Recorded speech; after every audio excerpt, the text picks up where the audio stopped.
love it when people are telling me that like, oh, they're doing like 20 deals a year, or 30 deals a year, 40 deals a year. I'm like, that's fantastic. And eventually I hope to be doing that many, but like sometimes you also gotta ask, what are they making per deal? Like, Right. I don't know that somebody's making my margins of six figures on average per flip. You know, the next house that I have coming up, it's a big house. It's 6,000 square feet. We got it. The purchase price was 565, putting 300 into the rehab, but it'll sell for probably 1.2, and so I'll probably make 2 or 300,000 on that one. That's going to take 6 or 7 months total from closing to closing, but at the end of the day, it's still like a six-figure win. So I would say, like, people should focus on getting quality deals rather than just getting a large number of deals, because Yeah, quantity. Yeah. there's something to be said about scaling and volume, but sometimes I'd rather do one deal and make 100 grand than do three deals and make 30 grand. Go to investorthrive.com right now to check out some of our free training on how you can make money as a real estate investor, or schedule a time with me so we can chat about our mastermind mentorship and how we can help you learn how to wholesale nationwide and grow your business. What's going on, Daniel? Hey man, how's it going? Just another busy day, just Yeah. living the dream. Well, I invited you on here. I'm glad you're able to make it. Investor Thrive Nation. This is a podcast we're doing with Daniel. He's flipping homes in East Cobb, and today we're just going to chat and find out, what got him into real estate, what's got him doing his thing, basically. Like, why have you decided to go? It's pretty much high end flips, right? That's like what you're trying to do, right?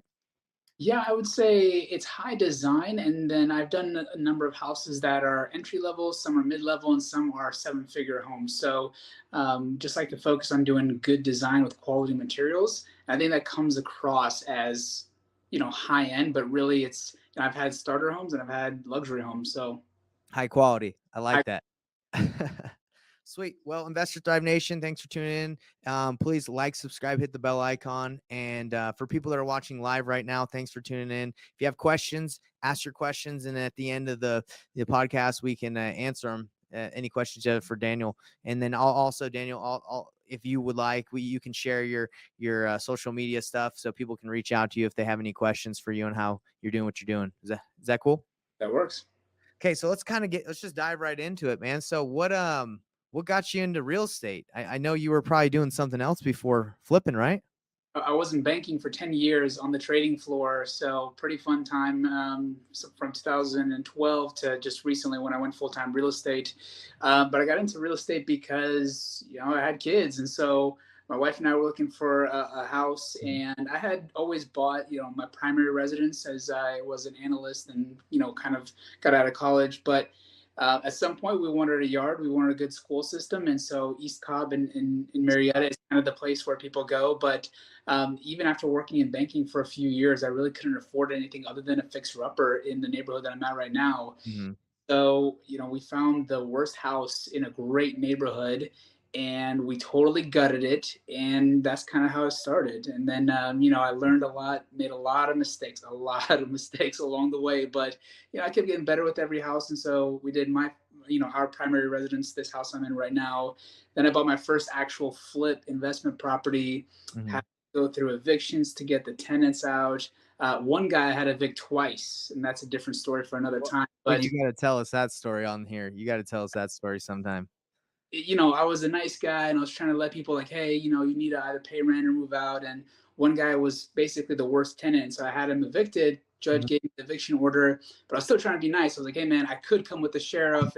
Like, apparently evictions expire, so Oh literally the gosh. sheriff came and said that if you don't let him back in, which was the judge's orders, right? The eviction was expired, judge's orders, you have to let him back in. You're getting arrested. So I didn't want to go to jail, so I had to let him back in, and then had to go through the entire eviction process again. But anyways, that property, we got everybody out right in literally like February 28th of 2020. So like March 1st, we started the demo and the construction.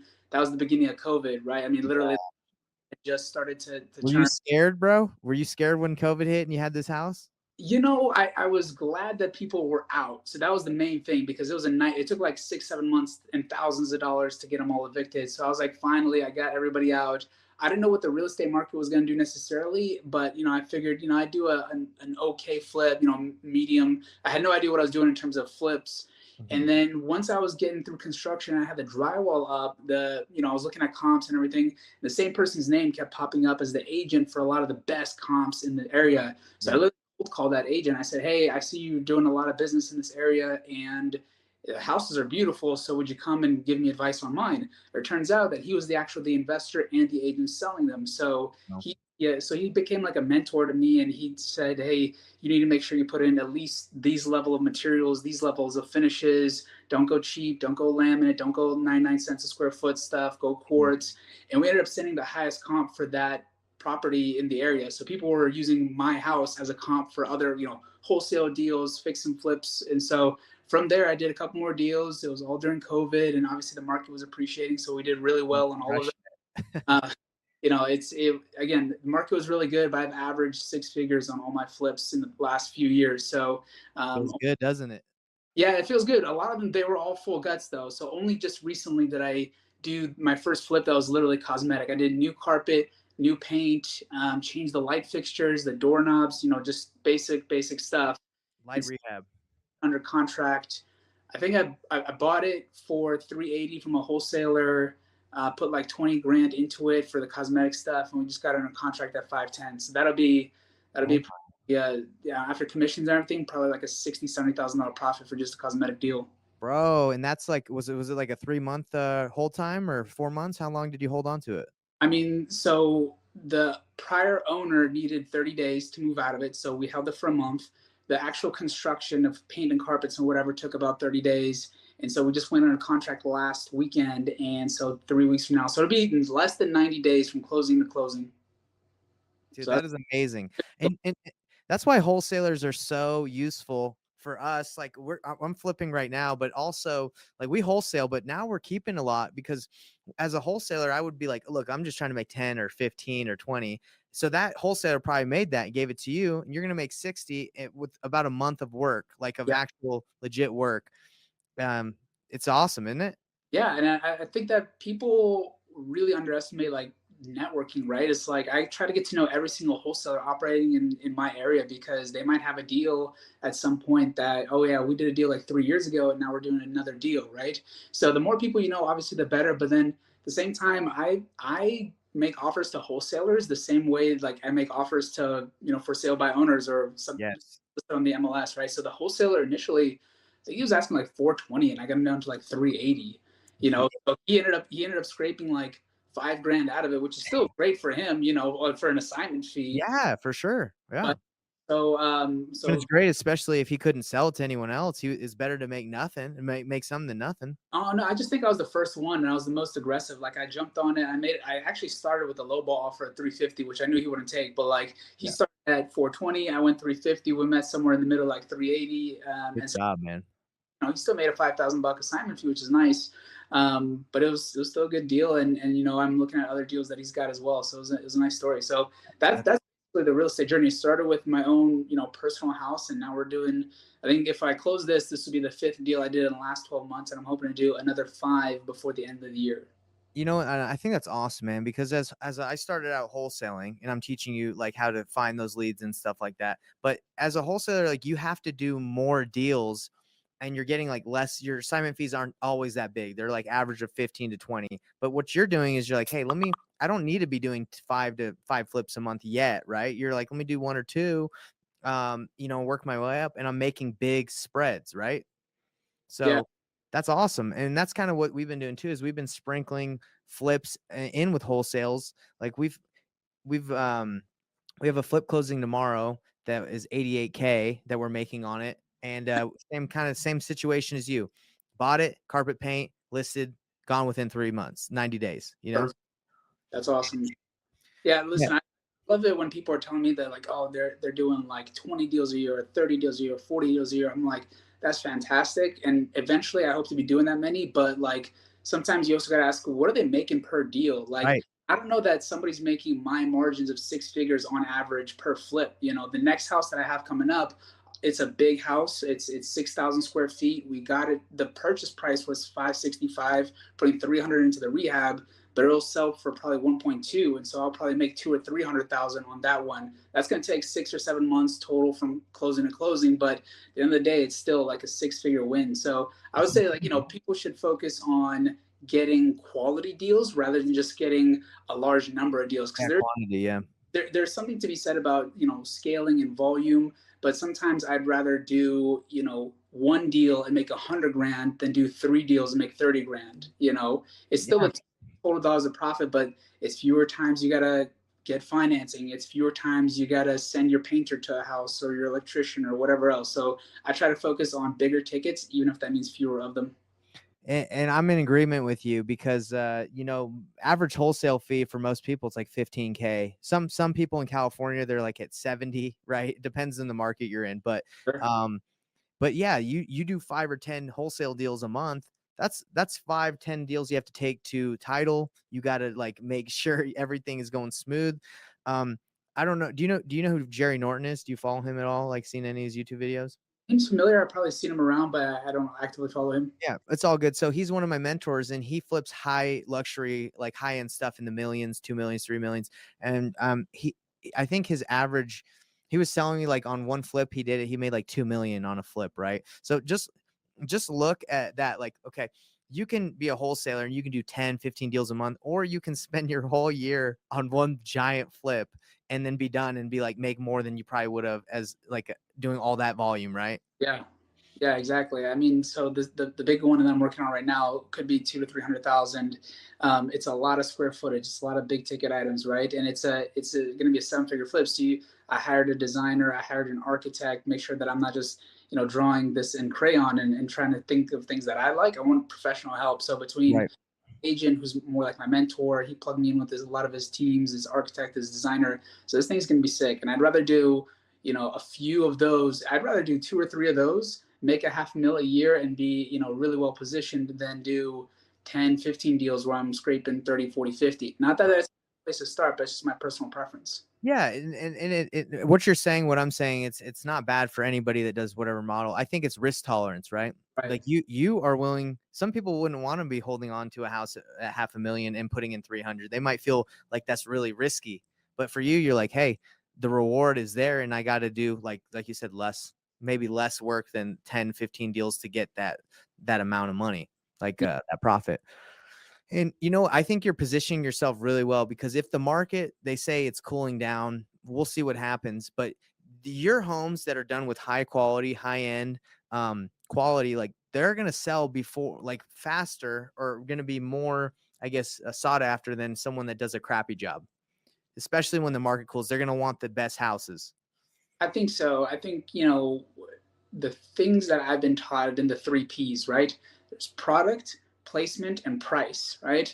The price you should be determined by your market, and so I won't spend too much time on that. Like, you obviously shouldn't overprice, otherwise you're going to sit on the market. If you underprice, people are going to think there's something wrong with the home. So price in line with the comps.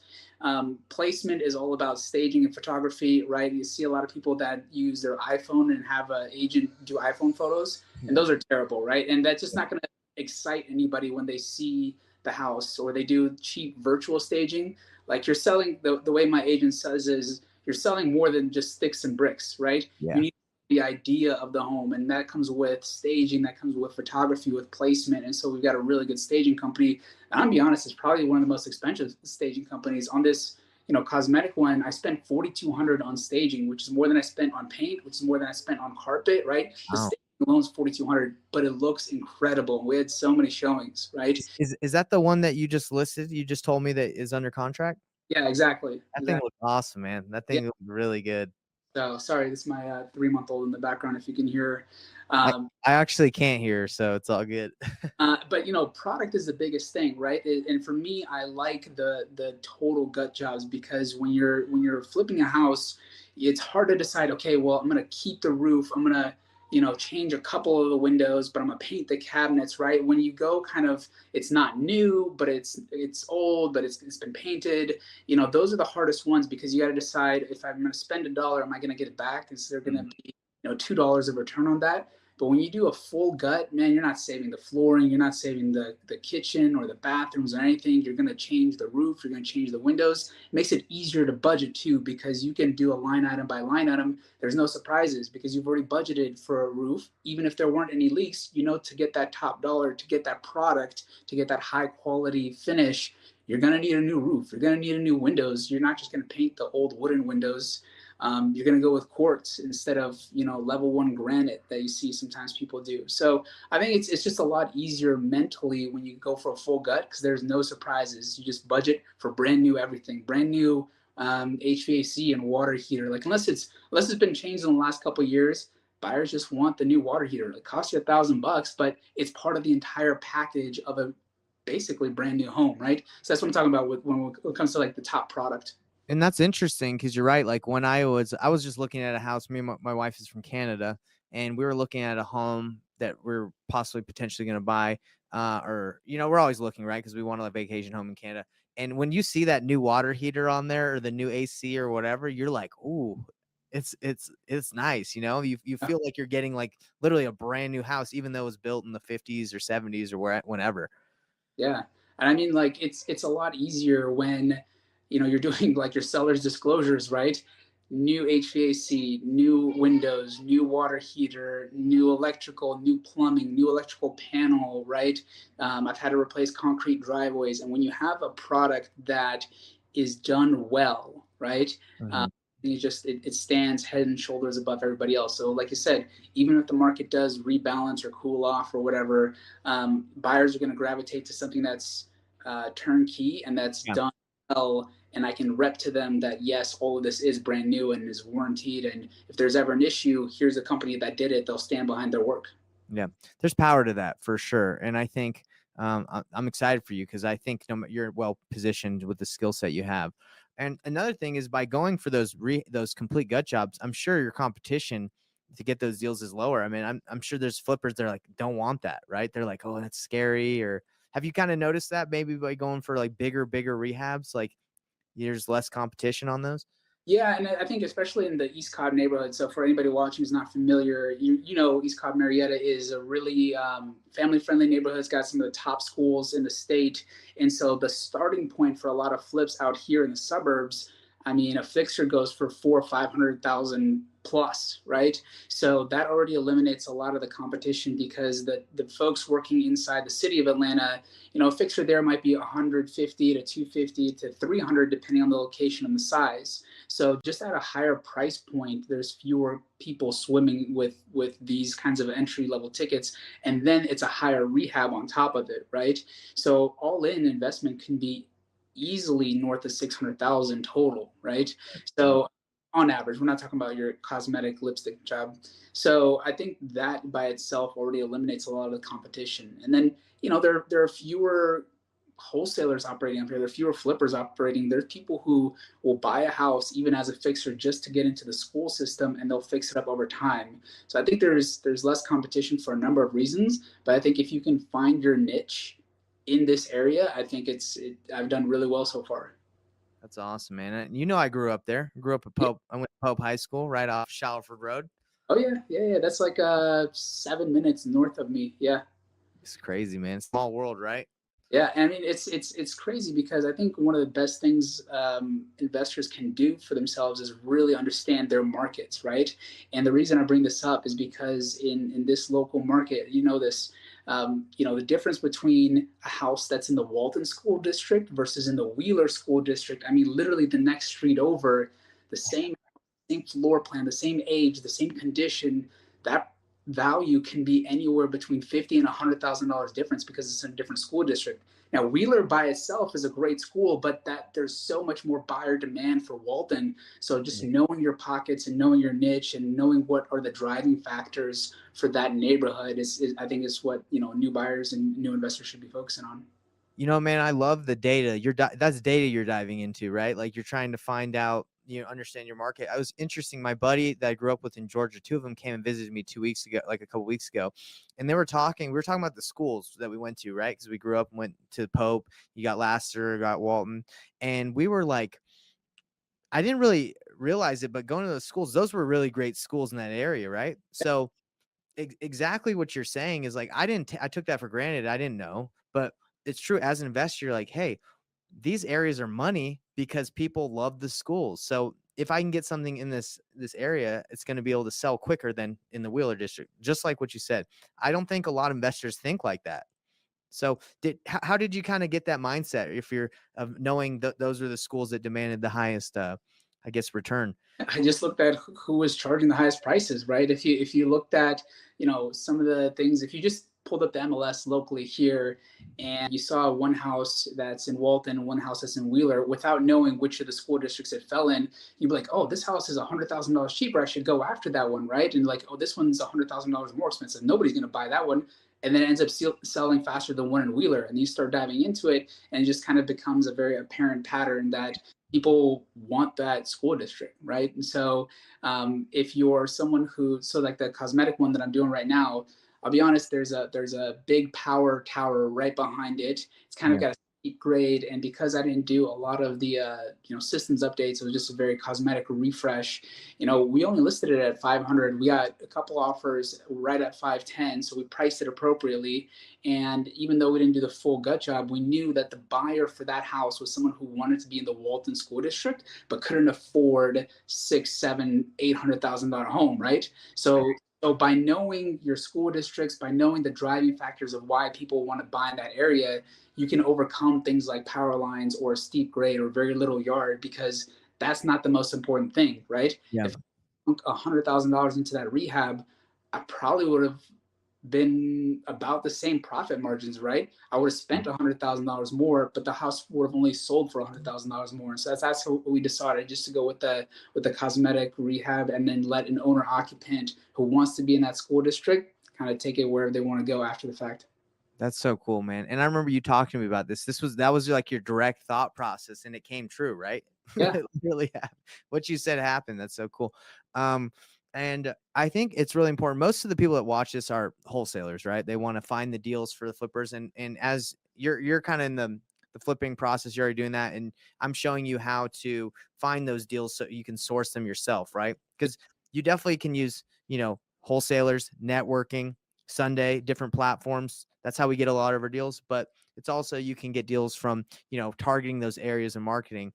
But that's really cool that you figured this out. And I just want to say to the wholesalers or flippers, whoever's watching this, you need to know the data and the information in your market, just like Daniel's saying, because you could be talking to a seller who wants a certain amount, and you could pass and be like, oh, they want too much. But if you understand your market, maybe they're right in the money and you can make a deal, you can flip it or you can wholesale it. You really got to know your info. Yeah, exactly. And I think, it's so interesting because a lot of the deals that I picked up from wholesalers, I'm gonna be honest with you, are probably deals that were mispriced because the wholesaler didn't know that, like, for example, the house that's the cosmetic one, it's right on the border. I mean, like the last street of the Walton School District, right? The next street over is Wheeler, and Mhm. so maybe they knew or didn't know, which school district it fell into, and they underpriced the house, right? And so when they sent it out, I was like, holy guacamole, these are the stats, what they're asking, mine. Just I'll take it. Like I walked it 30 seconds, make sure the house wasn't falling over. I was like, yeah, this is mine. I'll figure out the financing later. And so I just, whatever it is you're doing, if you're wholesaling and you're talking to a seller and they want too much, maybe there's a reason that they think that a house is worth that much. Look into it. Are they in the right school district? Are they on a golf course and you just don't know that you're in a golf community or whatever it is? Maybe they are asking too much for it, or maybe someone's asking for 400 when that house really should be 600, and suddenly you've got a windfall profit. But the more you know as a wholesaler going into it, I think the better prepared you'll be to either walk away from the deal or jump all over it. Dude, and you got a great competitive advantage because you're like zoned in, locked in on an area, and you know that, and you're getting to know it extremely well. A downfall of a lot of wholesalers, including like kind of what we do, is we do nationwide, right? So we target multiple areas, hoping we can get leads at cheaper costs, which is true. If you target another area, it gets a little bit more expensive. But with pay per click, we target the like different states. Yeah. So if we get something like, for example, in East Cobb, and if I didn't know the area like you do, and I know, we wouldn't know. Like we would think a seller, if you just look at Zillow, you'd be like, oh man, they're completely crazy, right? But yeah. So I think there's a lot to learn from your experience in this podcast, that being really niche, or knowing an area, specific area really well, is powerful. It's super powerful. Yeah, I can't be all things to all people. And honestly, I've got friends that are in the real estate business and they send me deals, good deals, honestly, like in Northeast Atlanta or south of the airport or Southeast Atlanta and some of those pockets that are really like growing quickly. But that's like over an hour from me. I can't imagine like traveling to the job site to do that, to manage the projects and the labor. So try to focus on one niche and be really good at one thing, and then once I feel like I am, then I can kind of expand from there. And so, I don't know, maybe nationally would be great. If I could build the pipeline of national wholesale deals, I absolutely would. Yeah. Maybe that's the next step after I take over East Cobb. Dude, that's the goal. And by the way, you can leverage all like these friends and these people you're networking with that are sending you those deals. If you can get someone in your company that might be like focused on trying to dispo those out, you might be able to make some wholesale deals and be like, yeah, I'll take this one on and just wholesale it, Oh, get it under contract. And that's what we do a lot. You know, people will JV with us, and we'll either JV the deal with them or we'll buy it. But there's power in having the relationship that you do, and taking those deals and connecting them and making making an assignment fee. yeah, yeah, I love it, man. I love actually. It was funny. One of the things I think is underutilized is networking with agents. Because people see as agents as like their competition, right? Really, like they should be your partners, because if an agent knows that somebody's thinking about listing or selling, they'll, what's the word, bird dog it for you, right? Pocket listings is what we say. They got pocket listings. They got pocket listings, and you're like, hey, if I make an offer on this, before it hits the market, do you think your seller wants to accept? And the agent, their incentive is to get a deal done. So if their seller is happy and they can get it done quickly, hey, maybe they're underpricing it by 50 or 60 grand. You don't know, or maybe they'll take 50 or 60 grand less just to get the deal done. So I Yeah. would reach out with agents. Dude, I mean, exactly what you're saying is what we try to do. We try to connect with agents, network with as many people as possible, because, we've done deals with agents where, with pocket listings, or they'll have a house listed and they've taken bad pictures, and we'll make an offer, and then we'll wholesale it, and knowing like, hey, they just didn't do the best job at, marketing this property. Right.